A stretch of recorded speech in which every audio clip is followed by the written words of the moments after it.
Hello all, now we'll discuss the original jurisdiction.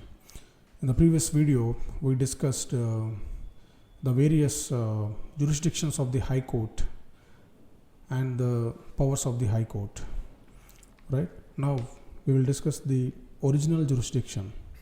So see here, original means the affected person, the aggrieved person can directly move to the High Court to get solution for his problem, right? So that means it means the power of a High Court to hear disputes in the first instance. First instance means not by a way of appeal, meaning the affected person is not required to move to the lower court to resolve his disputes. He can directly move to the High Court under original jurisdiction. So what are the matters that come under the original jurisdiction? Number one, matters of admiralty and contempt of court. What is the meaning of admiralty? Admiralty means disputes regarding navy and territorial waters, etc. So matters of admiralty and contempt of court come under original jurisdiction. And disputes relating to the election of members of parliament and state legislatures. So election disputes with respect to office of the president and office of the vice president, it is under the exclusive original jurisdiction of the Supreme Court. What is the meaning of exclusive? Exclusive means only Supreme Court has the authority to resolve the disputes with respect to the election of the president and the election of the vice president. Whereas the disputes regarding elections of members of parliament and state legislatures can be resolved by the High Court. So it comes under the original jurisdiction of the High Court. And third thing is regarding revenue matters or an act, order or done in revenue collection and enforcement of fundamental rights of the citizens. Okay, so cases ordered to be transferred from a subordinate court involving the interpretation of the constitution to its own file.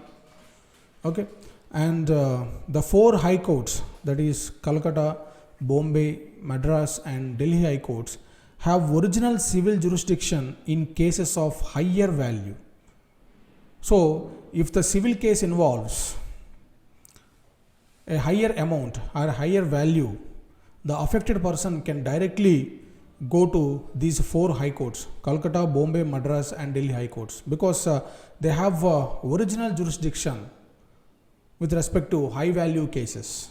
Okay, and before 1973, the Calcutta, Bombay and Madras high courts also had original criminal jurisdiction. Criminal jurisdiction means with respect to criminal matters. Okay. However, this was fully abolished by the Criminal Procedure Code 1973. Okay. So these matters come under the original jurisdiction of the High Court. Okay. And the next one is writ jurisdiction. So Article 226 of the Constitution empowers a High Court to issue writs. Okay. Whereas for Supreme Court, under Article 32 of the Indian Constitution empowers the Supreme Court to issue the writs. So writs are nothing but orders passed by the court with respect to the enforcement of the fundamental rights. Okay. So what are the different types of writs? Habeas corpus, mandamus, certiorari, prohibition and quo warranto. So we will discuss in specific about these writs in the coming classes, in the coming videos. Okay. So what is the purpose of these writs? The purpose of these writs under Article 226 is for the enforcement of the fundamental rights of the citizens and for any other purposes. What is the meaning of for any other purposes? For any other legal issues. Okay.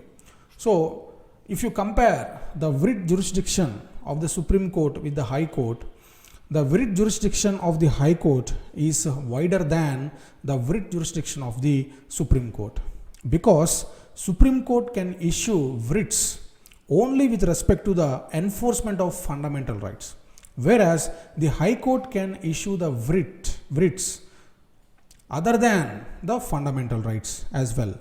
Okay, it can issue writs for the fundamental rights as well as other legal issues, other legal matters. Okay, so as I said, the phrase for any other purpose refers to the enforcement of an ordinary legal right. Okay, we do know that fundamental rights are not ordinary legal rights. Fundamental rights have some special status in the Constitution because fundamental rights are justiciable. Okay, their infringement can be challenged under original jurisdiction of the Supreme Court as well as the High Court.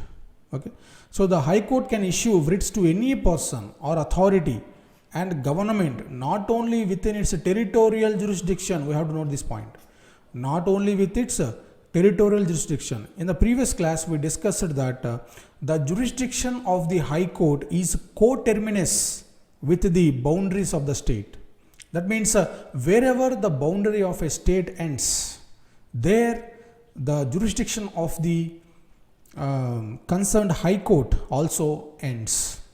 But however, the High Court can issue the writs not only within its territorial jurisdiction, it can also issue the writs beyond its territorial jurisdiction, provided the cause of action arises within its territorial jurisdiction. That means if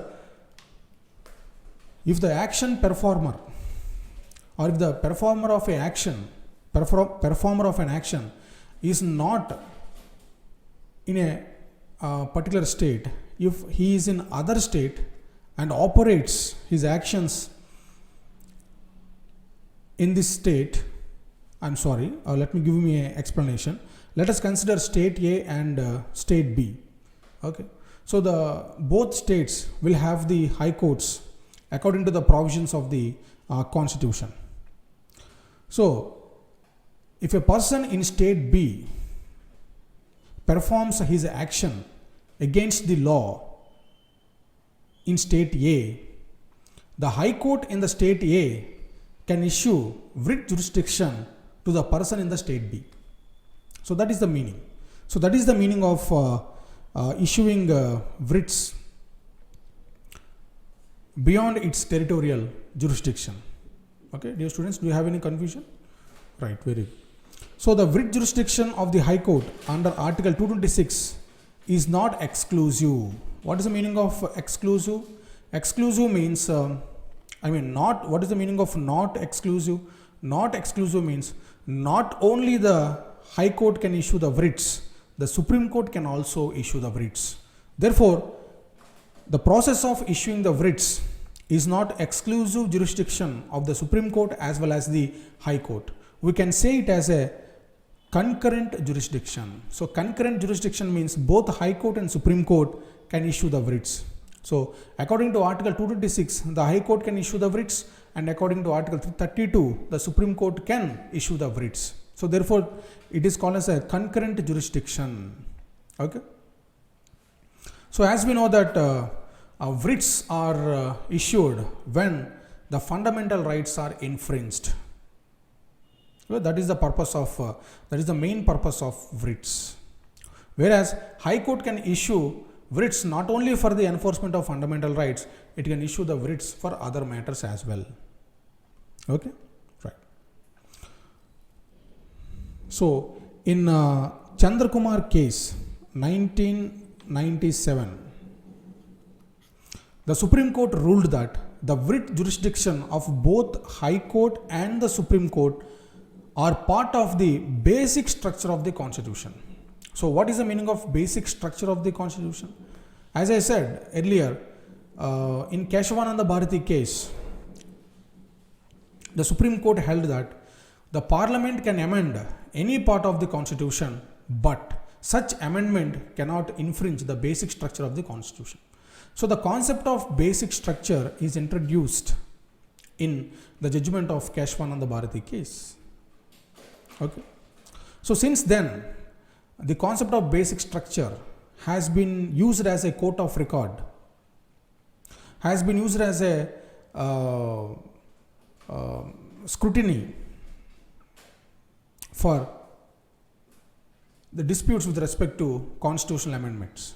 Okay, so in the Chandrakumar case, the Supreme Court ruled that the writ jurisdiction of both the High Court and the Supreme Court come under the basic structure of the Constitution. So basic structure means the fundamental features of the Constitution. So hence it cannot be excluded even by way of an amendment to the Constitution. That means the power of writ jurisdiction cannot be taken back by an amendment by the Parliament, because it comes under the basic structure.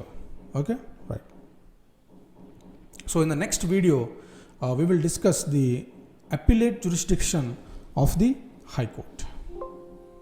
Thank you.